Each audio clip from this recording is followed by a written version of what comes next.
David, the Pirates got to spend Easter weekend down in California in the Santa Cruz area at the UC Santa Cruz Invite. Another really tough field for the gang. Talk about how things went and what you guys take out of it as you head into conference, which we'll talk about a little later. Okay. Yeah, so we just got back yesterday, traveled Easter weekend to really probably the elite Division III women's golf tournament on the West Coast, probably all year. 10 teams competing, 8 of them in the top 28 in the country. We finished 10th out of 10. We were the lowest seed, but we were hoping to get 1 or 2 of those teams, and we were extremely close.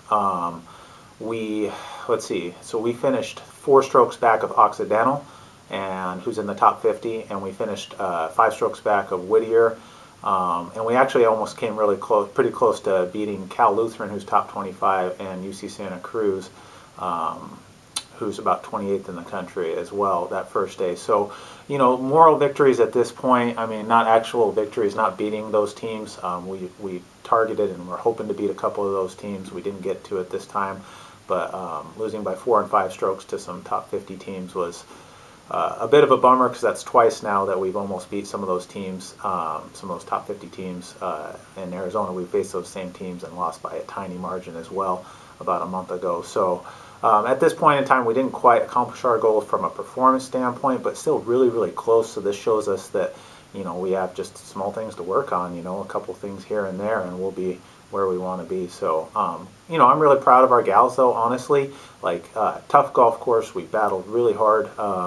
One of the best golf courses that, you know, that we're going to see throughout the year. So all scores were up. They were higher. You know, we scored about 2 strokes higher every round compared to our normal scoring averages, but so did everyone else on the field. So on tough golf courses, you're looking for gals who compete, and we competed really hard. So I was proud of the effort that we put in. A little over a week and a half till you head down to Oregon for the Northwest Conference Championships. Talk about the qualification process for who the 5 are that are going to be able to go and compete. Yeah, so if you've watched any of our previous interviews, you've heard me say multiple times that, you know, we've got 7 on our team right now, and 7 of the ladies on our team could all be in the top 5 still today.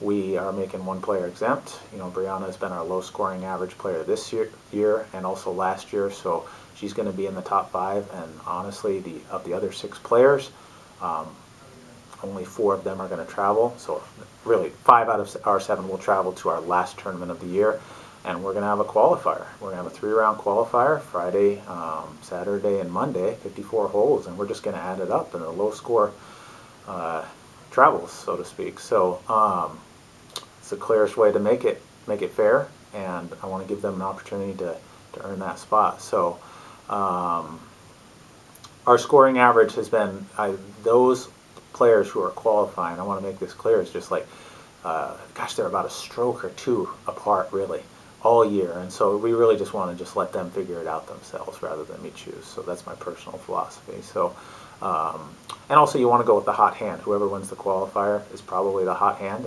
and that's why they're going to go.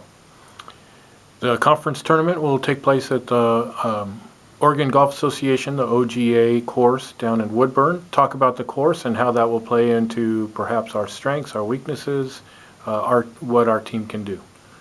I really like this golf course for our team. I'm really particularly excited about this. Open golf course, we're a pretty long team off the tee. Most of our players can move it out there pretty good, so when we can hit drivers and just send it down the fairway as far as possible, that's usually good for our team. So it's a pretty open golf course. It has a little bit of a links feel, and we've had some success on links courses, whether it's Wine Valley or we just played, you know, Spring Classic at, ironically enough, the links golf course, and we fared pretty well on those type of courses. So the big thing is, this is our last tournament of the year. It's 50% of the conference final standings, and we beat Whitman in the fall and spring classics, but if they come back and beat us in this next tournament, then we will tie for second with them. It's almost at this level, like with George Fox and how elite they are, it's almost guaranteed that they're probably going to win again, because that spread is so big. but and we are narrowing that. But right now it's a battle for second between us and Whitman. We beat them, we get solo second. They beat us, then we tie for second, and we want solo second. So we hope to beat them.